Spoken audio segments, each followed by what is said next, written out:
Hey everyone, welcome back. Is your Cash App card being declined at stores or ATMs? Before you call support, there are iPhone label and network fixes you can try right now. No need to dig into the app. First, check is if a VPN is active on your iPhone. Go to your settings app, then tap General. Scroll down to VPN and device management and make sure that no VPN is off. If a VPN is on, turn it off.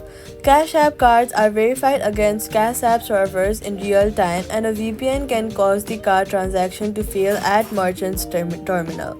Secondly, go go ahead and set your iPhone's date and time to automatic. Go to your settings app, then tap general. Scroll down to date and time and make sure that the date and time is set to automatically. Incorrect time causes authentication mismatches that decline card transactions. Third, if you're declining at an ATM especially, make sure you're using the correct cash card pin.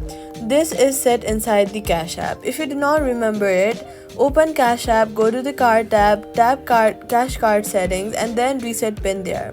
Fourth, make sure your phone has a data connection. Some card terminals do a live verification ping, and if your phone has no signal or no data, check can fail. So all you gotta do is turn off VPN, fix your date and time, check your data connection, cash card